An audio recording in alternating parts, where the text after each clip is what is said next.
disappointment, but they know they'll be on the pole very soon.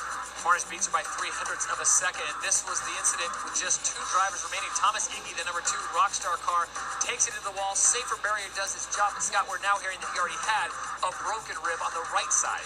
Some injury he had earlier in the week somewhere in Japan. We're not sure where, but this accident here has knocked him out of the race. The safer barrier, the phase 2 of the safer barrier, probably caused less injury to the car and him if it had been just a standard wall we had there.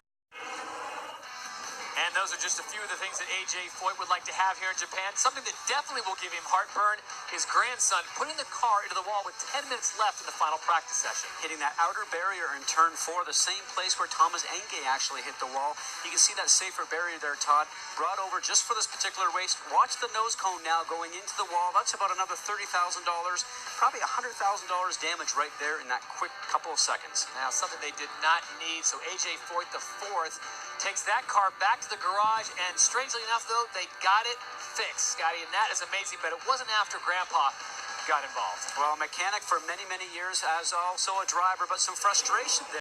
She's not backing out, Scotty. She's moving to the front of the pack. Sam Hornish Jr. on the inside in the red and white car, and it's Danica Patrick to the front. An unbelievable move by the youngster. Oh, and right off the back, we've got problems, and that will bring out a yellow, and Scott, not even one lap, and it looks like either Roger Yasukawa and Scott Dixon. The bad luck for the Chip Ganassi Racing team just continues on. And we'll have to look at that again because I don't think there was any contact, although it's Jeff Buckman, actually, number 44. He is running the same colors as number 24, his teammate Roger Yasukawa. That is definitely the 9 of Scott Dixon and the target Chip Ganassi. First and foremost, the most important thing is that both drivers are okay, and there you see the safety crew getting to them, making sure that they are responsive. They will check the cars now, but unfortunately for Jeff Buckman, his first foray into IndyCar racing, not memorable. Not very successful, and they started beside each other, actually. Dixon was just on the inside, Buckman on the outside, so it'll be interesting to see how this transpired. And, you can see the shield is up right now, and Scott Dixon is already standing out of his car. Not a very successful weekend. The safer barrier that we've talked about, you can see it right there, is a great new system that's been in the States here for quite a few years. Now, Honda has brought the system over to this racetrack just for this one event. They only run one race here a year. The time and the commitment and the funding to actually bring this in has been really great on Honda's part.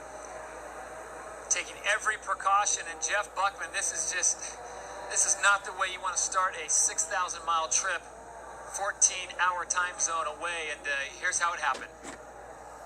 Way at the top, it's already into the wall, Scotty. Already up at the top. You can see the section up there. The cars are already in there. So, I don't want to place any blame right now because we haven't seen the very beginning. But, with cold tires and your very first race, as we're going to ride along here right now, you can see how the car just sort of moves because it is very rough there. Yeah. I would have to say Buckman's already backwards right in the middle of the turn and takes out Scott Dixon. So for Scott Dixon, the slump continues. After leading in 15 of his first 17 races, he has not led in his past 17 starts. And so for Jeff Buckman, and as you said, we don't want to place blame, but is this a rookie mistake, or he's just not used to all that air when they get up to speed? Well, I mentioned the cold tires right there, and you can see he's in a world of pain right now. He's going to get helped by the race crew that are going to turn around and bring him into the infield medical center to have a look at him. But, Chip pointed out a very good thing. They're in a new chassis right now because they've been running the Panos chassis for many years, running the Dallara because they want to learn about this car and the possibility of running it at the Indianapolis 500 next month. So, maybe that changes their game plan right now.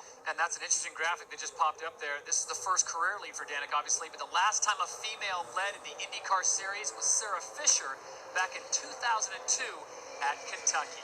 Well, as they get to the timing have to be correct. She gets her foot on the gas, get through the gearbox, up through the gears, and lead going into turn 1, and then flat-footed all the way down the backstretch. Mission accomplished for Danica Patrick. And Danica successful on the restart.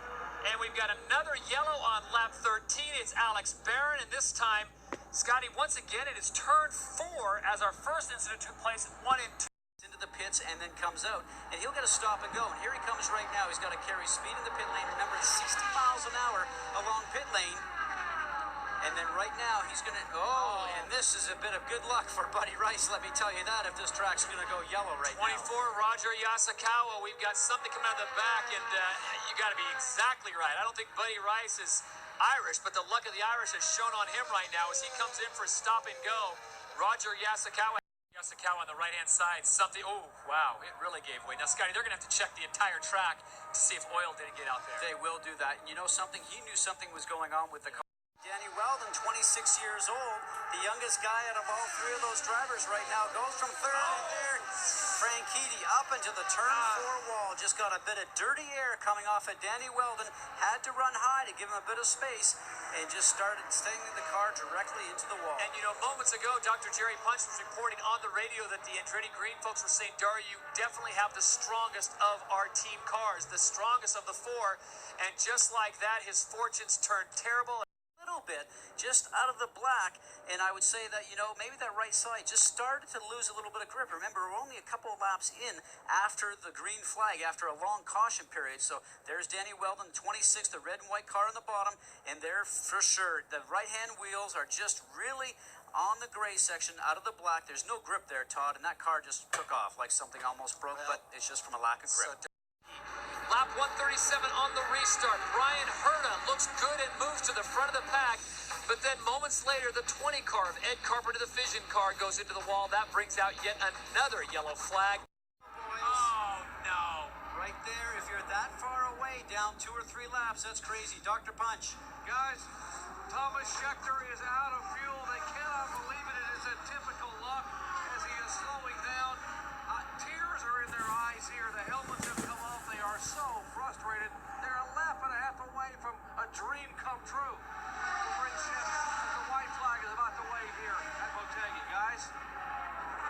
Here is the dash as the white flag comes out, and a familiar face in a familiar place. Dan Weldon, who won here last year, and a yellow flag comes out, and Dan Weldon, and there's a car in the wall on 2, and is that Elio Castroneves or Sam Hornish Jr.? It is Elio Castroneves.